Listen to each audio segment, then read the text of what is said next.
जादुई त्रिशूल। कहते हैं कि भक्ति में बहुत शक्ति होती है। जो भगवान की शरण में चला जाता है उसके सारे पाप धुल जाते हैं। इसी बात से जुड़ी ये कहानी है। रामू नाम का एक आदमी जो कि एक चोर था। अरे वाह, कितने प्यारे जूते हैं। आसपास कोई है तो नहीं? रामू ने यहां वहां देखा और फौरन जूते उठाकर वहां से भाग खड़ा हुआ। बाद में उसने वही चुराए हुए जूते किसी और को ये कहकर बेच दिए कि उसे पैसों की जरूरत है, इसीलिए वो अपने नए जूते बेच रहा है। जूते बेचकर जो पैसे मिले उससे रामू ने पहले तो भरपेट खाना खाया और फिर एक नई चोरी की तलाश में निकल पड़ा। रामू एक टूटी फूटी झोपड़ी में अकेला ही रहता था। उसका कोई अपना नहीं था। उसकी जिंदगी ऐसे ही कट रही थी। फिर एक दिन जब एक शिव मंदिर के बाहर रामू बैठा हुआ था, तभी एक कार वहां पर रुकी। अरे बाप रे, इतनी बड़ी गाड़ी। लगता है कोई मालदार पार्टी है। उस चमकती गाड़ी से सेठ हीरालाल निकले। वो बहुत ही दयालु और धार्मिक थे। हीरालाल के साथ उनका पोता सर्वेश भी गाड़ी से उतरा। वो अपने पोते का हाथ पकड़कर मंदिर की सीढ़ियां चढ़ने लगे। क्योंकि कार के पास ड्राइवर खड़ा था, इसलिए रामू कार के अंदर से तो कोई चोरी कर नहीं सकता था। तो कुछ सोचकर वो सेठ हीरालाल के पीछे पीछे चल दिया। उसका इरादा सेठ हीरालाल की जेब काटने का था। ये पहली बार था जब रामू मंदिर के अंदर आया था। इससे पहले वो हमेशा मंदिर के बाहर से ही चप्पलें या जूते चुरा कर भाग जाया करता था।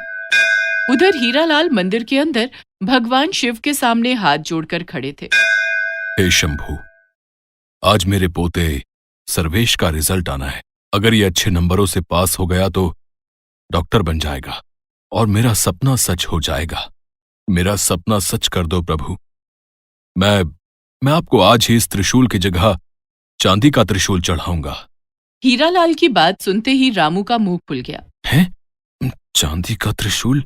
हे भगवान, इस बुढ़ऊ की मन्नत पूरी कर दो ना। ये आपको चांदी का त्रिशूल चढ़ाएगा और आप तो भगवान हो।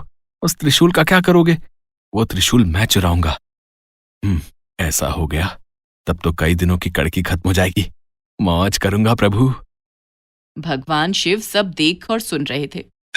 रामू को लगा कि वो चांदी का त्रिशूल चुराएगा और उसे बेचकर उसे खूब सारे पैसे मिल जाएंगे। पर शंभू भी तैयार थे।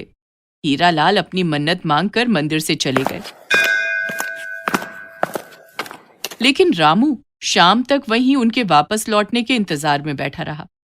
शाम से रात होने को आई। अब तो मंदिर में सिवाय रामू के कोई ना बचा। वो उदास होकर जाने ही वाला था कि तभी एक गाड़ी की लाइट देखकर वो मंदिर के खंभे के पीछे छुप गया। हर हर महादेव, जय भोलेनाथ। कमाल हो गया प्रभु, कमाल हो गया। मेरा सर्वेश अव्वल आया है। अब ये डॉक्टरी की पढ़ाई करेगा और कुछ साल बाद डॉक्टर बन जाएगा। प्रभु, आपने मेरी मुराद पूरी कर दी, तो मैं आपको चांदी का ये त्रिशूल चढ़ाने आया हूं। इसे स्वीकार करो प्रभु। हीरालाल ने पुराना त्रिशूल हटाकर भगवान शिव की प्रतिमा के हाथों में चांदी का त्रिशूल पकड़ा दिया। उस चांदी के त्रिशूल को देखकर रामू की आंखें चौंधिया गईं। हीरालाल और सर्वेश फिर भगवान भोले को प्रसाद चढ़ाकर वहां से चले गए। उनके जाते ही कमाल हो गया भोले, कमाल हो गया। हे शंभू, आपका बहुत बहुत शुक्रिया। आपने मेरे लिए उस बुढ़ऊ की मुराद पूरी कर दी। अब आप तो महाकाल हैं, भगवान हैं।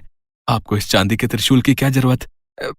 और ये काफी भारी भी लग रहा है, तो आप इसे पकड़े पकड़े थक भी तो जाएंगे ना। लाइए लाइए, मैं आपका काम हल्का कर देता हूं। लालची रामू ने भगवान शिव के हाथों से त्रिशूल निकालकर उनके हाथों में वही पुराना लोहे वाला त्रिशूल थमा दिया। उसने फौरन एक कपड़े से चांदी के त्रिशूल को लपेटा और उसे अपने साथ अपनी झोपड़ी में ले आया।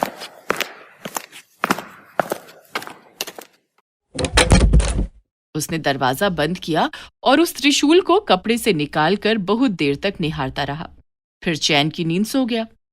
फिर उसने सपने में देखा कि वो त्रिशूल किसी सुनार को उसने बहुत अच्छे दाम पर बेच दिया है और उसके बदले उसे खूब सारे पैसे भी मिल गए हैं। वो सोते सोते ही मुस्कुराने लगा। रामू के सोते ही शंभू भगवान ने अपनी लीला दिखाई और वो त्रिशूल अपने आप हवा में उड़ने लगा और वापस उसी मंदिर में पहुंच गया जहां से रामू ने उसे चुराया था। फिर अगली सुबह, अरे साला, मैं तो साहब बन गया। अरे अब मेरी सारी परेशानियां दूर हो जाएंगी। कहाँ है मेरी लॉटरी? त्रिशूल कहाँ गया? यहीं तो रखा था। कहाँ है? रामू पागलों की तरह उस त्रिशूल को ढूंढने लगा।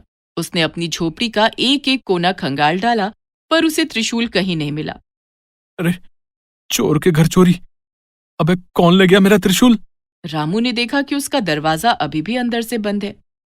वो इस बात से हैरान था कि जब दरवाजा अंदर से बंद था तो त्रिशूल कौन और कहां से लेकर गया। उसे लगा कि कहीं उसने ये सब सपने में तो नहीं देख लिया। उसने रात होने का इंतजार किया और वो फिर से शिव मंदिर में गया।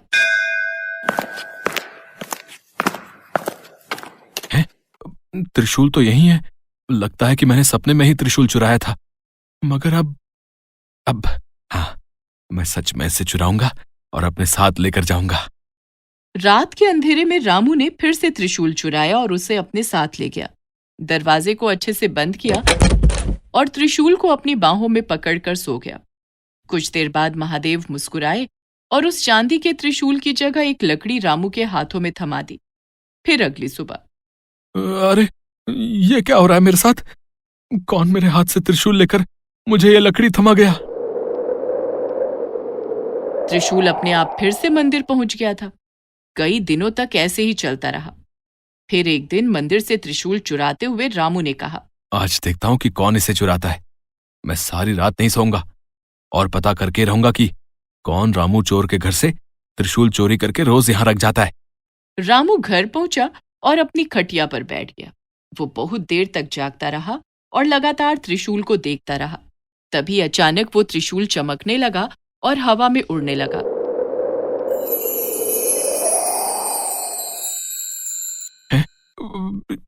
ये कैसा चमत्कार है? ये त्रिशूल अपने आप हवा में कैसे उड़ रहा है? अरे, कहीं मैं सपना तो नहीं देख रहा हूं? रामू ने अपने गाल पर जोर का एक तमाचा मारा, लेकिन वो सो नहीं रहा था। ये सब कुछ सच में हो रहा था।